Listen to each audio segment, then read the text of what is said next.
Tiramisu à la framboise. Pour ce délicieux tiramisu, vous avez besoin de biscuits à la cuillère, de framboise, de mascarpone, petit suisse, de sucre tagadose, du sucre vanillé et d'œufs, ainsi que d'un petit peu de cacao pour la décoration. Je prépare mon mélange à l'aide de mes petits suisses, de mon mascarpone et mon tagadose. Je vous expliquerai ce que c'est plus tard. Ensuite, mon sucre vanillé. Je vais prendre mes œufs que je vais séparer.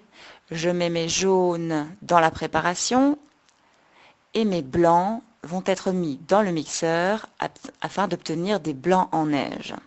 Évidemment, si vous n'avez pas de mixeur, ce sera à la force de votre poignet. Un peu de sel, je referme mon mixeur et puis je vais le laisser travailler tranquillement pendant que moi, je mélange ma préparation.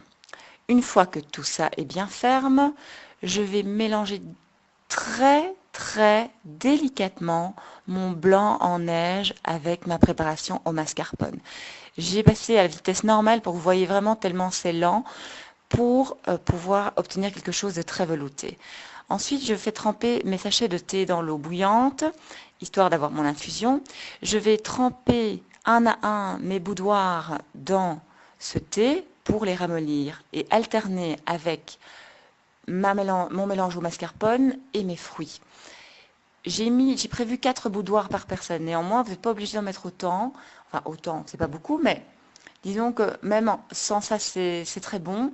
Enfin, sans pas, mais on peut en mettre un petit peu, c'est tout à fait correct, puisque comme j'ai des verrines assez petites, parfois, on ne sait pas mettre les 4.